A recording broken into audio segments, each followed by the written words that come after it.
नमस्कार, मैं प्रांशी राठौर और आप देख रहे हैं नेक्स्ट 9 न्यूज। स्वागत है आपका हमारी स्पेशल प्रोग्राम आमने सामने में और हमारे साथ मौजूद हैं हमारे सहयोगी दीपक।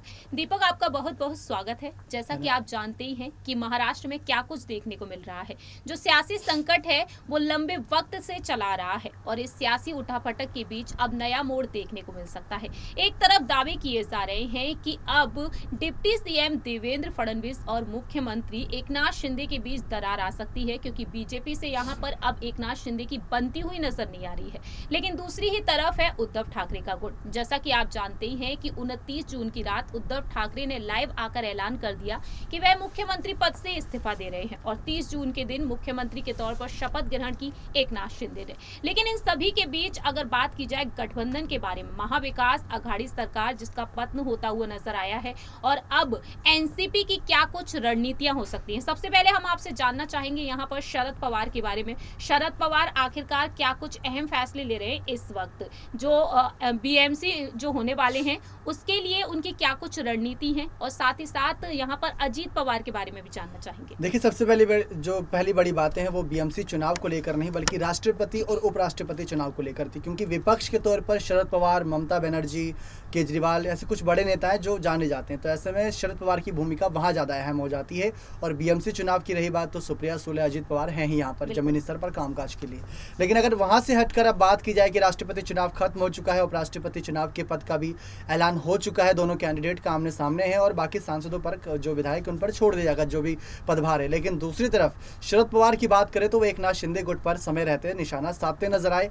अभी हाल ही में कुछ दिन पहले ये भी खबर सामने आई थी कि एनसीपी की जो बैठक होने वाली थी उसे रद्द कर दिया गया था, ताकि वही सेम बगावत जो शिवसेना में हुई वो बगावत यहाँ ना हो। क्योंकि शिवसेना में जब बगावत होने वाली थी उसके लिए आगाह पहले ही कर दिया था शरद पवार ने, वो जान चुके थे, भनक लग गई थी कि बगावत होने वाली है, आप समझ जाओ। लेकिन शायद उद्धव ने वहाँ पर उनका पूरा जो ध्यान था वो अपनी सिर्फ बीमारी को और साथ साथ जो आने वाले चुनाव थे, बीएमसी चुनाव से पहले एमएलसी चुनाव थे, उस पर पूरी नजरें टिकी थी, तो वहाँ पर उनकी नजरें थी।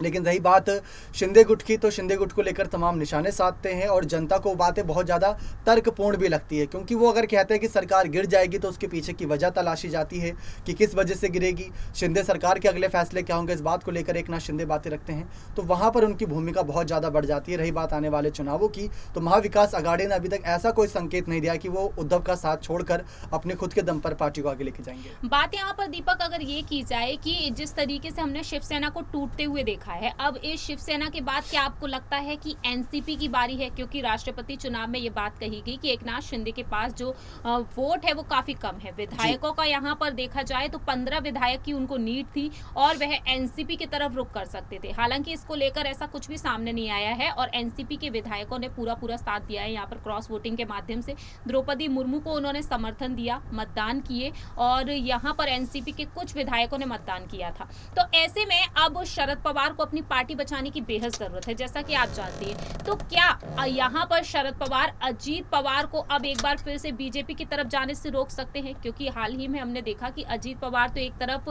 जो नई सरकार है उसके विपक्ष में यहाँ पर जिस तरीके से वह खड़े हुए हैं इस वक्त, एक वक्त वह बीजेपी की तरफ रहे, उप मुख्यमंत्री रह चुके हैं और आज वह उन्हीं पर निशाना साध रहे हैं। दूसरी ही तरफ रोहित पवार ने एकनाथ शिंदे से मुलाकात की है और ऐसे में देखा जाए ठाकरे परिवार की बहू भी उनसे मिलने पहुंच गई। तो ऐसे में जो रणनीतियां देखने को मिल रही हैं, उद्धव ठाकरे का जो गुट है उसको अपनी तरफ रखने के लिए, अपनी पार्टी को बचाने के लिए शरद पवार क्या कुछ कर सकते हैं?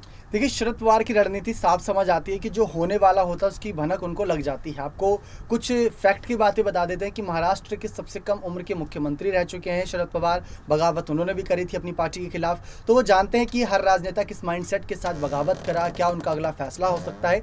भले ही सालों में अंतर आया, काफ़ी समय बीत चुका उन सब बातों को लेकर, लेकिन शरद पवार जानते हैं कब बगावत हो सकती है, कब पार्टी को सही समय पर साथ देना है, कब उनके लिए बैठक करनी है, कब पार्टी के नेताओं के लिए यहाँ पर कुछ जो शर्तें उन्होंने रखी हैं उनको कैसे मंजूर किया जाए। क्योंकि जो खामियां उद्धव की बगावत में निकलकर सामने आई थी, शिंदे गुट के द्वारा जो बगावत की गई थी, उन्होंने बताया था कि मुलाकात नहीं करते थे, काफ़ी दिन बीत जाते थे, हमारी सुनवाई नहीं होती थी, कामकाज को लेकर जनता हमें कोसती थी, लेकिन हम किसे कोसें।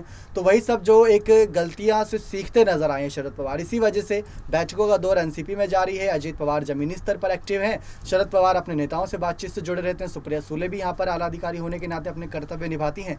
तो एनसीपी में टूट की कोई बात निकल कर नहीं सामने आती। हम नहीं बल्कि अजित पवार ने भी ये बात कही थी कि एनसीपी अभी भी बहुत मजबूत है और उसके अंदर कोई ऐसी फूट नहीं है जो आने वाले वक्त में पड़ती नजर आएगी। और भले ही शिवसेना टूट गई हो, शिवसेना अलग हो गए हैं यहाँ पर कई सारे विधायक, लेकिन आज भी हम उद्धव ठाकरे के साथ खड़े हैं। ये बात कई बार महाविकास अघाड़ी की तरफ से बातें निकलकर सामने दीपक, अगर यहाँ पर बात की जाए एनसीपी के बारे में, जिस तरीके से एनसीपी की तरफ अब एक बार फिर से उद्धव ठाकरे का पक्ष देखने को मिला है। राष्ट्रपति चुनाव में वह उनके अगेंस्ट थे, लेकिन उपराष्ट्रपति चुनाव में उन्होंने कह दिया है कि जो वोट देंगे वह यूपीए की तरफ देना चाहेंगे। तो क्या यहाँ पर शरद पवार अब कोई ऐसी रणनीति बनाए हैं कि उद्धव गुट को एक बार फिर से अपनी तरफ करने की कोशिश कर रहे हैं? और एनसीपी में जिस तरीके से क्रॉस वोटिंग को लेकर जो बात सामने आई, क्या अब यहाँ पर एकनाथ शिंदे, देवेंद्र फडणवीस एनसीपी की तरफ रुख कर सकते हैं? आपको क्या लगता है यहाँ पर? देखिए, देवेंद्र फडणवीस की अगर बात करें तो सत्ता में तो वापस आ ही चुके हैं।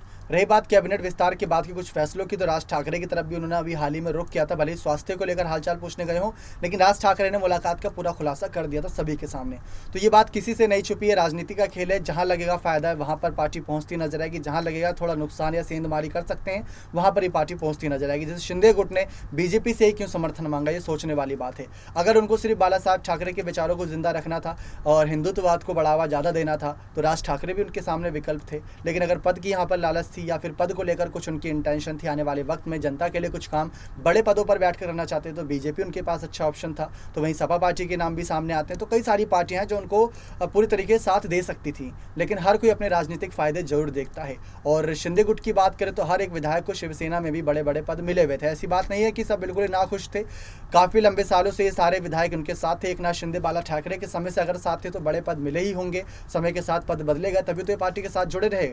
लेकिन जब नाम की बात आती है, काम से हटकर जनता के बीच काम की चर्चा हो रही है लेकिन नाम की नहीं, तो शायद वहां पर अपने राजनीतिक मायने निकाले जाते हैं। हमारा आपसे आखिरी सवाल यही रहेगा दीपक कि अगर अजीत पवार यहाँ पर बीजेपी की तरफ एक बार फिर से रुख करते हैं तो उन्हें क्या कुछ जिम्मेदारी मिल सकती है, कौन सा पद मिल सकता है? और दूसरा ही ये सवाल है कि क्या वाकई में शरद पवार एनसीपी को टूटने से बचा सकते हैं? अगला कदम उनका क्या हो सकता है? मानसून सत्र को लेकर वह विपक्ष के सामने खड़े हुए हैं, तमाम मुद्दे उन्होंने यहाँ पर खड़े कर दिए हैं केंद्र सरकार के सामने, जिस पर केंद्र सरकार को एक बार फिर से विचार विमर्श करने की जरूरत है। ऐसे में आप क्या कहना चाहेंगे? देखिए, सबसे बड़ी बात यह है कि शिंदे और फडणवीस के बीच अभी इस बात को लेकर ही तकरार है, कैबिनेट का विस्तार कैसे करें। रही बात अजित पवार की, एक पद खाली हो रहा था जब सीएम बनने थे एकनाथ शिंदे, वो था उप मुख्यमंत्री पद।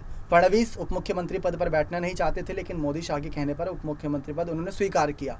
ये बात सबने देखी। लेकिन अगर वो पद खाली हो जाता, महाराष्ट्र की सत्ता में 2.5 साल तक अगर उद्धव ठाकरे मुख्यमंत्री थे तो उप मुख्यमंत्री कौन थे वो आप सब जानते हैं। किसी से नहीं छुपी ये बात, अजित पवार का वो पद था।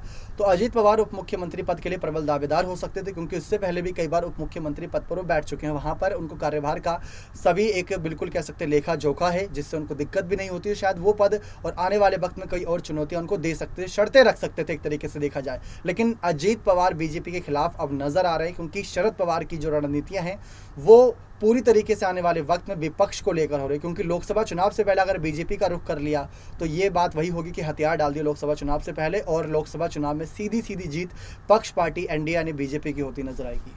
बिल्कुल ठीक कहा दीपक ने। यहाँ पर अगर बात अजीत पवार की है तो अजीत पवार इस वक्त इस सरकार के खिलाफ हैं और उन्होंने कह दिया है कि 6 महीने तक ये सरकार नहीं चलने वाली है। 2 ही लोग इस सरकार को चला रहे हैं, बाकी सब आराम कर रहे हैं। शरद पवार भी ये बात कह चुके हैं 6 महीने तक ये सरकार नहीं चलेगी। लेकिन रोहित पवार और एकनाथ शिंदे की मुलाकात के क्या कुछ परिणाम देखने को मिलते हैं ये तो वक्त के साथ ही पता चलेगा। फिलहाल देखा जाए तो आपकी क्या राय है यहाँ पर शरद पवार को लेकर, अजीत पवार को लेकर? आपको क्या लगता है ये आप बता सकते हैं कॉमेंट सेक्शन में। तब तक के लिए आप देखते रहिए नेक्स्ट 9 न्यूज़।